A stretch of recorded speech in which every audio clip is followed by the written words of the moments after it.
ವಿಶ್ವೋದಯ ಸ್ಥಿತಿಲಯೋ ನಿಯತಿಪ್ರದಾಯ ಜ್ಞಾನಪ್ರದಾಯ ವಿಬುಧಾಸುರಸೌಖ್ಯದುಃಖ ಸತ್ಕಾರಣಾಯ ವಿತತಾಯ ನಮೋ ನಮಸ್ತೆ ನಾರಾಯಣಂ ಸುರಗುರುಂ ಜಗದೇಕನಾಥಂ ಭಕ್ತಪ್ರಿಯಂ ಸಕಲಲೋಕನಮಸ್ಕೃತಂ ಚ ತ್ರೈಗುಣ್ಯವರ್ಜಿತಮಜಂ ವಿಭುಮಾದ್ಯಮೀಶಂ ವಂದೇ ಭವಘ್ನಮವರಾಸುರಸಿದ್ಧವಂದ್ಯಂ ನಾರಾಯಣಂ ನಮಸ್ಕೃತ್ಯ ನರಂ ಚೈವ ನರೋತ್ತಮಂ ದೇವೀಂ ಸರಸ್ವತೀಂ ವ್ಯಾಸಂ ತತೋ ಜಯಮುದೀರಯೇ ದೇವಂ ನಾರಾಯಣಂ ನತ್ವಾ ಸರ್ವದೋಷ ವಿವರ್ಜಿತಂ ಪರಿಪೂರ್ಣಂ ಗುರುಂಶ್ಚಾನ್ ಗೀತಾರ್ಥಂ ವಕ್ಷ್ಯಾಮಿ ದೇಶತಃ ಸಮಸ್ತಗುಣ ಸಂಪೂರ್ಣಂ ಸರ್ವದೋಷ ವಿವರ್ಜಿತಂ ನಾರಾಯಣಂ ನಮಸ್ಕೃತ್ಯ ಗೀತಾ ತಾತ್ಪರ್ಯಮುಚ್ಯತೆ. ಶ್ರೀ ಗುರುಭ್ಯೋ ನಮಃ. ಶ್ರೀಮದ್ ಭಗವದ್ಗೀತೆ 2ನೇ ಅಧ್ಯಾಯ 31ನೇ ಶ್ಲೋಕ ನೋಡಬೇಕು. ಸ್ವಧರ್ಮಮಪಿ ಚಾವೇಕ್ಷ್ಯ ನ ವಿಕಂಪಿತಂ ಅರ್ಹಸಿ ಧರ್ಮ್ಯಾಧಿ ಯುದ್ಧಾತ್ ಶ್ರೇಯೋನ್ಯತ್ ಕ್ಷತ್ರಿಯಸ್ಯ ನ ವಿದ್ಯತೆ. ಹಿಂದೆ ಹೇಳಿದ ರೀತಿಯಲ್ಲಿ ನೀನು ದುಃಖ ಪಡಬೇಕಾಗಿಲ್ಲ ಎಂಬುದಕ್ಕೆ ಅನೇಕ ಕಾರಣಗಳನ್ನ ಶ್ರೀಕೃಷ್ಣ ಪರಮಾತ್ಮ ಅರ್ಜುನನಿಗೆ ಹೇಳಿದ. ಜೀವನಾಶ ಆಗೋದಿಲ್ಲ, ದೇಹನಾಶ ಅನಿವಾರ್ಯ, ಹಾಗೆ ಆಗ್ತದೆ, ನೀ ಅದನ್ನ ನಿಲ್ಲಿಸ್ಲಿಕ್ಕೆ ಆಗೋದಿಲ್ಲ ಅಂತ ಅಷ್ಟು ವಿಚಾರವನ್ನು ಹೇಳಿ ಇನ್ನೊಂದು ಕಾರಣದಿಂದಲೂ ಕೂಡ ಯುದ್ಧ ಮಾಡಬೇಕು ಅಂತ ಹೇಳ್ತಾ ಇದ್ದಾನೆ. ಯಾವುದದು? ಸ್ವಧರ್ಮಮಪಿ ಚಾವೇಕ್ಷ್ಯ. ಕ್ಷತ್ರಿಯನಿಗೆ ಯುದ್ಧ ಮಾಡುವುದು ಅದು ಅವರ ಸ್ವಧರ್ಮ. ಪೊಲೀಸ್ ಮಿಲಿಟರಿ ಅವರಿಗೆ ಟೆರರಿಸ್ಟ್ ಅನ್ನ ಕೊಲ್ಲೋದು ಅವರ ಸ್ವಧರ್ಮ. ಅದನ್ನ ಯಾರಾದ್ರೂ ಬಿಡಾರೆ, ನನ್ನ ಬಂಧುವಾಗಿದ್ದಾನೆ ಹಾಗೆಂಬ ಒಂದು ಕಾರಣದಿಂದ ಅಧರ್ಮ ಆಗ್ತದೆ. ಅದನ್ನೇ ಕೃಷ್ಣ ಹೇಳ್ತಾ ಇದ್ದಾನೆ. ಸ್ವಧರ್ಮಮಪಿ ಚಾವೇಕ್ಷ್ಯ ನ ವಿಕಂಪಿತಂ ಅರ್ಹಸಿ. ಅದರಿಂದಲೂ ಕೂಡ ನೀನು ಹೆದರಬಾರದು. ಸ್ವಧರ್ಮ ಮಾಡ್ಲೇಬೇಕಾದ್ದು, ಬಿಟ್ರೆ ಪಾಪ ಬರುತ್ತದೆ. ಸ್ವಧರ್ಮ ಬಿಟ್ರೆ ಪಾಪ. ಅದಕ್ಕೆ ಸ್ವಕರ್ಮ ವಿಪ್ರಸ್ಯ ಜಪ ಉಪದೇಶ. ನಮಗೆ ಜಪ ಉಪದೇಶ, ಗುರುಗಳು ಮಾಡಿದ ಮಂತ್ರಗಳನ್ನ, ಸ್ತೋತ್ರಗಳನ್ನ, ಪಾಠಗಳನ್ನ ಜಪ ಮಾಡ್ತಾ, ಆವೃತ್ತಿ ಮಾಡ್ತಾ, ಶ್ರವಣ ಮಾಡ್ತಾ ಇರುವುದು ನಮಗೆ ಸ್ವಧರ್ಮ. ಅದನ್ನ ಬಿಟ್ರೆ ಪಾಪ. ಅದಕ್ಕೆ ಹುಡುಗರಿಗೆ ಹೇಳೋದು, ಒಂದು ಡೈಲಿ ಒಂದು 10 ನಿಮಿಷವಾದರೂ ಮಧ್ವಶಾಸ್ತ್ರವನ್ನ ಕೇಳಿ. ಅದನ್ನ ಬಿಟ್ರೆ ಮಹಾಪಾಪ ಕಾದಿದೆ. ಶಾಸ್ತ್ರ ಕೇಳೋದನ್ನ ಬಿಟ್ರೆ ಮಹಾಪಾಪ ಕಾದಿದೆ. ಶಾಸ್ತ್ರದ ಹೇಳೋದನ್ನ ಕೇಳಿ ತಿಳ್ಕೊಂಡು ಅದನ್ನ ಹೇಳಿದ ರೀತಿಯಲ್ಲಿ ಆಚರಣೆ ಮಾಡಬೇಕು. ಅದನ್ನೇ ಕೃಷ್ಣ ಹೇಳ್ತಾ ಇದ್ದಾನೆ. ಸೊ ಇದರಿಂದ ಈ ಸ್ವಧರ್ಮ ಎಂಬುದನ್ನ ಕ್ಷತ್ರಿಯರಿಗೂ ಇದೆ, ಬ್ರಾಹ್ಮಣರಿಗೂ ಇದೆ, ಎಲ್ಲರಿಗೂ ಇದೆ. ಅವರವರಿಗೆ ವಿಹಿತವಾದ ಕರ್ಮ ಅಂತ ಅರ್ಥ. ಪ್ರೆಸ್ಕ್ರೈಬ್ಡ್ ಆಕ್ಷನ್, ಪ್ರೆಸ್ಕ್ರೈಬ್ಡ್ ಡ್ಯೂಟೀಸ್ ಅಂತ ಹೇಳ್ತಾರೆ ನೋಡಿ. ಅದೇ ಧರ್ಮ್ಯಾಧಿ ಯುದ್ಧ ಶ್ರೇಯೋನ್ಯತೆ ಕ್ಷತ್ರಿಯಸ್ಯ ನ ವಿದ್ಯತೆ. ಧರ್ಮರೂಪವಾದ ಈ ಯುದ್ಧವನ್ನ ನೀನು ಬಿಟ್ಟು ಬಿಟ್ರೆ ನಿನಗೆ ಶ್ರೇಯಸ್ಸೇ ಆಗೋದಿಲ್ಲ. ಅದರಿಂದ ಅವರವರು ವಿಹಿತವಾದ ಧರ್ಮವನ್ನ ಮಾಡಬೇಕು. ಇಲ್ಲದಿದ್ರೆ ಶ್ರೇಯಸ್ಸೇ ಆಗೋದಿಲ್ಲ. ಅದು ಭಾರಿ ಡೇಂಜರ್ ಝೋನ್. ಅದು ಸ್ವಧರ್ಮವನ್ನ ಬಿಟ್ರೆ ನಾವಾಗ್ಲಿ, ನಮ್ಮ ಹುಡುಗರಾಗ್ಲಿ ಎಲ್ಲಿ ಹೋಗ್ತೀವಿ? Danger zone. ಅದರಿಂದ ಅದನ್ನ ಬಿಡಬೇಡಿ ಅಂತ ಹೇಳ್ತಾ ಇದ್ದಾರೆ.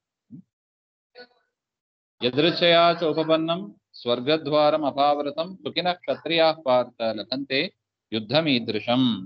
ಯದೃಚ್ಛಯಾಚ ಉಪಪನ್ನಂ. ನೀನೇನು ಹುಡುಕೊಂಡು ಹೋಗಿಲ್ಲ ಈ ಯುದ್ಧವನ್ನು, ಅದಾಗಿ ಹುಡ್ಕೊಂಡು ಬಂದಿತ್ತು ನೀನು ಅರ್ಜುನ. ನೀನು ಹುಡ್ಕೊಂಡು ಹೋಗಿಲ್ಲ, ಅದಾಗದೆ ಹುಡ್ಕೊಂಡು ಬಂದಿದೆ ಅಂತ. ಸ್ವರ್ಗದ್ವಾರಂ ಅಪಾವೃತಂ, ಸ್ವರ್ಗದ ಬಾಗಿಲನ್ನ ತೆರೆಯತಕ್ಕದ್ದು ಈ ಸ್ವಧರ್ಮಗಳು ಏನ್ ಮಾಡ್ತದೆ? ಉತ್ತಮ ಲೋಕಕ್ಕೆ ಎಂಟ್ರಿ ಕೊಡ್ತದೆ ನಮ್ಮನ್ನು. ಅದರಿಂದ ಸುಖಿನಃ ಕ್ಷತ್ರಿಯ ಪಾರ್ಥ. ಕ್ಷತ್ರಿಯರಾದವರು ಈ ಇಂತಹ ಒಂದು ಆಪರ್ಚುನಿಟಿಯನ್ನ ಸುಖವಾಗಿ ಅಕ್ಸೆಪ್ಟ್ ಮಾಡ್ತಾರೆ, ಸುಖವಾಗಿ ಸ್ವೀಕಾರ ಮಾಡ್ತಾರೆ. ನೀನ್ ನೋಡಿದ್ರೆ ಹೆದರ್ಕೊಂಡು ಬೇಡ ಬೇಡ ಅಂತ ನೀನು ಹೋಗ್ತಾ ಇದ್ಯಾ. ಕ್ಷತ್ರಿಯರು ಈ ರೀತಿಯಾಗಿ ಮಾಡೋದಿಲ್ಲ. ಬೇರೆ ಕ್ಷತ್ರಿಯರು ಇದನ್ನ ಸ್ವೀಕಾರ ಮಾಡ್ತಾರೆ. ಜ್ಞಾನಿಗಳಾದ ಕ್ಷತ್ರಿಯರು ಸ್ವಧರ್ಮ ಅಂತ ಅನಿಸಿಕೊಂಡು ಈ ಯುದ್ಧವನ್ನ ಸ್ವೀಕಾರ ಮಾಡ್ತಾರೆ. ಅತಚೇತ್ವಂ ಧರ್ಮ್ಯಮಿಮಂ ಸಂಗ್ರಾಮಂ ನ ಕರಿಷ್ಯಸಿ ತತಸ್ವಧರ್ಮಂ ಕೀರ್ತಿಂ ಚ ಹಿತ್ವಾ ಪಾಪಂ ಅವಾಪ್ಸ್ಯಸಿ. ಕೇಳಿಸ್ತಾ ಇದೆಯಾ?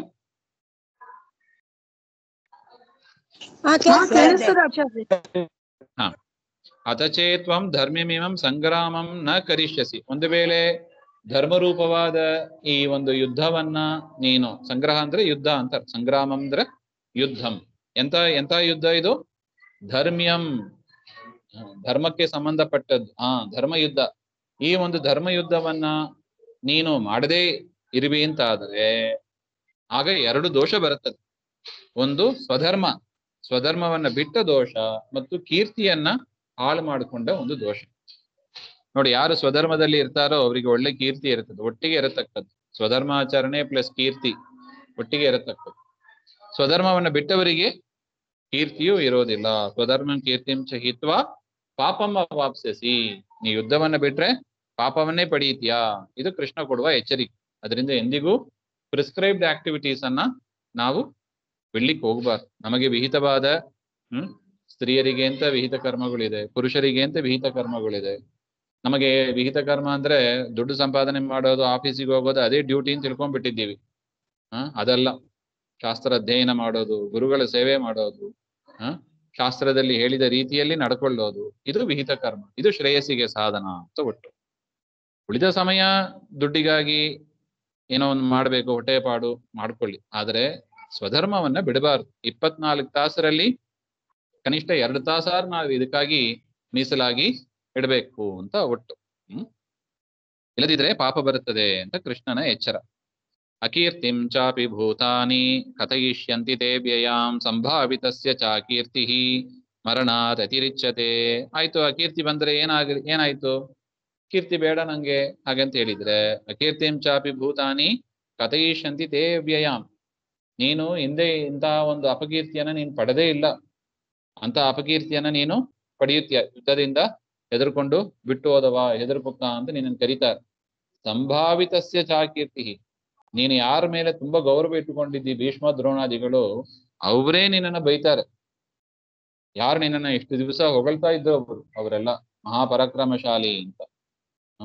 ಈಗ ನೀನು ಎಂತಹ ಕೀರ್ತಿಯನ್ನ ಸಂಪಾದನೆ ಮಾಡಿದ್ದಿ, ಅದನ್ನೆಲ್ಲ ಈ ಯುದ್ಧವನ್ನ ಬಿಡುವುದರಿಂದ ಒಂದು ಕ್ಷಣದಲ್ಲಿ ಕಳ್ಕೊಂಡ್ಬಿಡ್ತೀನಿ ನೀನು. ನೋಡಿ, ಅದಕ್ಕೆ ಸ್ವಧರ್ಮವನ್ನ ಬಿಡುವ ಕೆಲಸ, ನಮ್ಮ ಕೀರ್ತಿಯನ್ನ ಹಾಳು ಮಾಡತಕ್ಕ ಕೆಲಸ, ಎರಡನ್ನು ಕೂಡ ನಾವು ಮಾಡಬಾರ್ದು. ಕೀರ್ತಿಯನ್ನ ಬಯಸಿ ಮಾಡು ಅಂತ ಹೇಳ್ತಾ ಇಲ್ಲ ಕೃಷ್ಣ. ಅದೊಂದೊಂದು ಕನ್ಫ್ಯೂಷನ್. ಕೀರ್ತಿಯ ಬಗ್ಗೆ ಕೀರ್ತಿಯ ಪರಮಾತ್ಮ ಹೇಳ್ತಾ ಇದ್ದಾನೆ ಹಾಗೆ ಅಂತ ಅನಿಸ್ತದೆ. ಇಲ್ಲಿ ಕೀರ್ತಿ ಅಂದ್ರೆ ಅದಾಗದೆ ಕೀರ್ತಿ ಬರುತ್ತದೆ. ಕೀರ್ತಿಗಾಗಿ ನಾವು ಯಾವ್ದು ಮಾಡಬೇಕಾಗಿಲ್ಲ. ಆದ್ರೆ ಇರುವ ಕೀರ್ತಿಯನ್ನ ಕಳ್ಕೋಬಾರ್ದು. ಸ್ವಧರ್ಮ ನಾಶ ಮಾಡಿ ಧರ್ಮಾಚರಣೆಯನ್ನು ಬಿಟ್ಟು ಪಡೆದ ಕೀರ್ತಿಯನ್ನ ನಾವು ಕಳ್ಕೋಬಾರ್ದು. ಅದನ್ನ ಹೇಳ್ತಾ ಇದ್ದ ಕೀರ್ತಿ ಸಂಭಾವಿತಸ್ಯ. ಆ ರೀತಿಯಾಗಿ ಕೀರ್ತಿಯನ್ನ ಕಳ್ಕೊಂಡ್ಬಿಟ್ರೆ ಅದು ಯಾವ್ದಕ್ಕಿಂತ ದೊಡ್ಡದು? ಮರಣಾತ್ ಅತಿರಿಕ್ತದೆ. ಮರಣಕ್ಕಿಂತಲೂ ದೊಡ್ಡದು ಅಂತ. ಮರಣಕ್ಕಿಂತ ದೊಡ್ಡದು.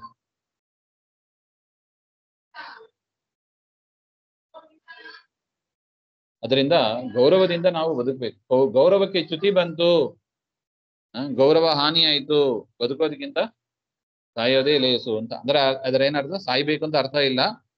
ಒಂದು ಹಂತದಲ್ಲಿ ಮರಣಕ್ಕಿಂತಲೂ ಹೆಚ್ಚು ದುಃಖದಾಯಕವಾದದ್ದು ಈ ಅಪಕೀರ್ತಿ, ಅಗೌರವ ಅಂತ ಹೇಳ್ತಾ ಇದ್ದ. ಭಯಾತರಣಾತ್ ಉಪರತಂ ಹಂಸಂತೆ ತ್ವಾಂ ಮಹಾರಥಾಃ ಯೇಷಾಂ ಚತ್ವಂ ಬಹುಮತಃ ಭೂತ್ವಾ ಯಾಸ್ಯಸಿ ಲಾಘವಂ. ಏನಂತ ಅಪಕೀರ್ತಿ ಬರುತ್ತದೆ? ಭಯಾತರಣಾತ್ ಉಪರತಂ. ಎದುರುಕೊಂಡು ರಣದಿಂದ ಓಡಿ ಹೋಗ್ತಾ ಇದ್ದಾನೆ ಇವನು, ಹಾಗೆ ಅಂತ. ಮಹಾರಥಾಃ ಹಂಸ್ಯಂತೆ.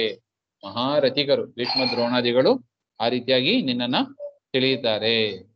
ಯುದ್ಧ ಮಾಡ್ಬೇಕು ಅಂತ ಬಂದ, ಯುದ್ಧಕ್ಕೆ ಅಂತ ಬಂದಾಯ್ತು, ಅದಕ್ಕೆ ತಾನೇ ರಥದಲ್ಲಿ ಕೂತು ಬಂದಿದ್ದಾನ. ಇಲ್ಲಿ ಬಂದು ಜನರನ್ನ ನೋಡಿ ನಾನು ವಾಪಸ್ ಹೋಗ್ತೀನಿ ಅಂತ ಹೇಳಿದ್ರೆ ಎದುರುಕೊಂಡು ಹೋಗ್ತಾನೆ ಅಂತ ಜನ ತಿಳಿತಾರೆ. ಯೇಷಾಂ ಚತ್ವಂ ಬಹುಮತಃ. ಯಾರ ಮುಂದೆ ನೀನು ಇಷ್ಟು ದಿವಸ ಕಾಲ ಬಹುಮಾನ ಅಂದ್ರೆ ಗೌರವದಿಂದ ಬದುಕ್ತಾ ಇದೆಯೋ ಅವರ ಮುಂದೆ ನೀ ಏನಾಗ್ಬಿಡ್ತಿ? ಭೂತ್ವಾ ಯಾಸ್ಯಸಿ ಲಾಘವಂ. ಸಣ್ಣವ ಅಂತ ಅನ್ಸ್ಕೊಂಡ್ಬಿಡ್ತೀಯ. ಏನಂತ ಅನ್ಸ್ಕೊಂಡ್ಬಿಡ್ತಿ? ದೊಡ್ಡ ಪರಾಕ್ರಮಶಾಲಿ ಅಂತ ನಿನ್ನನ್ನು ತಿಳ್ಕೊಂಡಿದ್ದಾರೆ. ಆದ್ರೆ ಈ ಯುದ್ಧವನ್ನ ಬಿಟ್ರೆ ನಿನ್ನ ಹರಿ ಸಣ್ಣವ ಅಂತ ತಿಳಿಯುತ್ತಾರೆ. ಅವಾಚ್ಯವಾದಾಂಶ್ಚ ಬಹುನ್ ವದಿಷ್ಯಂತಿ ತವಾಹಿತಾಃ ನಿಂದಂತಸ್ತವ ಸಾಮರ್ಥ್ಯಂ ತಥೋ ದುಃಖತರಂ ನ ಕಿಂ. ಇನ್ನು ಸಜ್ಜನರು, ಒಳ್ಳೆಯವರು ಈ ರೀತಿಯಾಗಿ ನಿನ್ನ ಬಗ್ಗೆ ಅಗೌರವವನ್ನು ಹೇಳ್ತಾರೆ. ಇನ್ನು ನಿನ್ನ ಶತ್ರುಗಳು ಇದ್ದಾರೆ ನೋಡು, ತವ ಅಹಿತ. ನಿನ್ನ ಶತ್ರುಗಳು ಏನ್ ಮಾಡ್ತಾರೆ? ಅವಾಚ್ಯವಾದಾಂಶ್ಚ ಬಹುನ್ ವದಿಷ್ಯಂತಿ. ಕೇಳಬಾರದ ಶಬ್ದಗಳನ್ನೆಲ್ಲ ಹೇಳ್ತಾರೆ. ನಪುಂಸಕ ಅಂತ ಹೇಳ್ತಾರೆ, ಏನೇನೋ ಹೇಳ್ತಾರೆ. ಬೈಯೋದು ಕೇಳಬೇಕೆ ದುರ್ಯೋಧನಾದಿಗಳಿಗೆ? ಅವಾಚ್ಯವಾದ ಶಬ್ದಗಳಿಂದ ನಿನ್ನನ್ನ ಬೈತಾರೆ. ಯಾರು? ನಿನ್ನ ಶತ್ರುಗಳು. ನಿನ್ನ ಸಾಮರ್ಥ್ಯವನ್ನ ನಿಂದನೆ ಮಾಡ್ತಾರೆ, ನಿನ್ನ ಸಾಮರ್ಥ್ಯವನ್ನ ನಿಂದನೆ ಮಾಡ್ತಾರೆ. ತಥೋ ದುಃಖತರಂ ಕಿಂ, ಅದಕ್ಕಿಂತ ನಿನಗ ಭಾರಿ ದುಃಖದಾಯಕವಾದದ್ದು ಯಾವುದಿದೆ? ಯಾವುದಿಲ್ಲ. ಅದರಿಂದ ಇಂಥ ನೀಚ ಕಾರ್ಯವನ್ನ ಮಾಡ್ಲಿಕ್ಕೆ ಹೋಗಬೇಡ. ಅಥವಾ ಪ್ರಾಪ್ಸ್ಯಸಿ ಸ್ವರ್ಗಂ ಜಿತ್ವಾ ವಾ ಭೋಕ್ಷಸಿ ಮಹಿಂ ತಸ್ಮಾತ್ ಉತ್ತಿಷ್ಠ ಕೌಂತೆಯ ಯುದ್ಧಾಯ ಕೃತ ನಿಶ್ಚಯ. ಒಂದು ವೇಳೆ ನೀನು ಯುದ್ಧದಲ್ಲಿ ಸೋತು ಸತ್ತು ಹೋದರೆ ನಿನಗೇನಾಗ್ತದೆ? ಸ್ವರ್ಗ ಸಿಕ್. ಯುದ್ಧದಲ್ಲಿ ಸತ್ತವರಿಗೆ ಸ್ವರ್ಗ ಗ್ಯಾರಂಟಿ ಇದೆ. ಇಲ್ಲ ಗೆದ್ದೀವಿ ಹಾಗೆಂದ್ರೆ ಒಳ್ಳೆ ಭೂಮಿ ಸಿಗ್ತದೆ, ನೀನು ರಾಜನಾಗಿ ನೀನು ಮೆರೀಬಹುದು. ಅದರಿಂದ ಎರಡು ರೀತಿಯಿಂದಲೂ ಕೂಡ ನಿನಗೆ ಅಡ್ವಾಂಟೇಜೇ ಇದೆ. ಸತ್ರೆ ಸ್ವರ್ಗ, ಗೆದ್ದರೆ ರಾಜ್ಯ. ಯಾಕೆ ಬಿಡ್ತೀಯ ಅಂತ ಯುದ್ಧವನ್ನ? ಈ ಕಾರಣದಿಂದ ಕೂಡ ನೀನು ಅದನ್ನ ಬಿಡಬಾರದು. ಅದರಿಂದ ಉತ್ತಿಷ್ಠ, ಎದ್ದೇಳು. ಕೌಂತೆಯ, ನೀನ್ ಯಾರು? ಕೌಂತೆಯ ಅಂದ್ರೆ ಕುಂತಿಯ ಮಗ ನೀನು, ಸಾಮಾನ್ಯ ಅಲ್ಲ ನೀನು, ಎಂಥ ವೀರ ಮಾತೆ ಅವಳು. ಹರಿಧೈರ್ಯ ಕುಂತಿಗೆ. ಹೇಳ್ತಾರೆ ನೋಡಿ, ಬಕಾಸುರನನ್ನ ಕಳಿಸೋದಕ್ಕೆ ಯುಧಿಷ್ಠಿರ ಹೆದರಿದ. ನೀ ಏನು ಭೀಮನನ್ನ ಹೆಸರು ಹೇಳ್ತಾ ಇದ್ಯಾ? ಭೀಮನ ನಂಬೆ ನಾವು ಬದುಕೊಂಡಿರೋದು, ಬಕಾಸುರನ ಹತ್ರ ಹೋಗು, ನನ್ನ ಒಂದು ಮಗ ಹೋಗ್ತಾನೆ ಹಾಗೆಂತ ಹೇಳ್ಬಿಟ್ರು ಕುಂತಿ. ಯುಧಿಷ್ಠಿರನಿಗೆ ಭಾರಿ ಬೇಜಾರಾಗೋಯ್ತು ಕುಂತಿಯ ಮಾತಿಗೆ. ಆಗ ಅವಳು ಹೇಳ್ತಾರೆ, ನಿನಗೆ ಗೊತ್ತಿಲ್ಲ ಈ ಭೀಮನ ಪರಾಕ್ರಮ. ಇವನು ಹುಟ್ಟಿದಾಗ ಕೈ ಜಾರಿ ಸಿಂಹದ ಒಂದು ಹುಲಿ ಶಬ್ದವನ್ನ ಕೇಳಿ, ಹುಲಿ ಶಬ್ದ ಕೇಳಿ ಕೈ ಜಾರಿ ಮಗು ಬಿತ್ತು. ಯಾರು? ಭೀಮಸೇನ ದೇವರು. ಆಗ ಏನಾಯ್ತು? ಆ ಒಂದು ಪರ್ವತವೇ 100 ಹೋಳಾಯ್ತು. ಶತಶೃಂಗ ಪರ್ವತ ಅಂತ. ಕೈ ಜಾರಿ ಮಗು ಬಿದ್ದದ್ದಕ್ಕೆ, ಸಾಮಾನ್ಯ ಮಗು ಬಿದ್ದರೆ ಮಗುನೇ ಕ್ಲೋಸ್, ಆದ್ರೆ ಇಲ್ಲಿ ಪರ್ವತನೇ ಕ್ಲೋಸ್. ಪರ್ವತ ಪುಡಿ ಪುಡಿ ಆಗಿ ಮಗು ಚೆನ್ನಾಗಿದೆ. ಅಂತ ಭೀಮ ಇವನು. ಅವನನ್ನ ಈ ಬಕಾಸುರ ಏನ್ ಮಾಡ್ತಾನೆ ನಿನಗೆ ಗೊತ್ತಿಲ್ಲ ಇವನ ಮಹಿಮೆ ಅಂತ ಹೇಳಿ ಧೈರ್ಯವಾಗಿ ಕುಂತಿ ಬಕಾಸುರನ ಹತ್ರ ಭೀಮಸೇನ ದೇವರನ್ನ ಕಳಿಸ್ತಾರೆ. ಅಂತ ಕುಂತಿಯ ಮಗ ನೀನು ಅಂತ ಹೇಳಿ ಈ ಹೇಡಿತನ ತೋರಿಸೋದು, ಯುದ್ಧದಿಂದ ಓಡಿ ಹೋಗುದು ಅಂದ ಕೃಷ್ಣ ಆ ಶಬ್ದವನ್ನು ಬಳಸ್ತಾನೆ ನೋಡಿ. ತಸ್ಮಾದ್ ಉತ್ತಿಷ್ಠ ಕೌಂತೆಯ, ಕುಂತಿಯ ಮಗ ನೀನು, ಅದರಿಂದ ಈ ರೀತಿಯಾಗಿ ಮಾಡಬೇಡ. ಉತ್ತಿಷ್ಠ, ಎದ್ದೇಳು. ಯುದ್ಧಾಯ ಕೃತ ನಿಶ್ಚಯ, ಯುದ್ಧ ಮಾಡುವುದಕ್ಕೆ ನಿಶ್ಚಯ ಮಾಡಿ ನೀನು ಎದ್ದೇಳು ಅಂತ ಹೇಳ್ತಾನೆ. ಮುಂದಿನ ವಿಚಾರ ಮತ್ತೇನು? ಶ್ರೀಮಧ್ವಾಂತರ್ಗತ ಶ್ರೀ ಕೃಷ್ಣ ಶ್ರೀ ಹರೇ.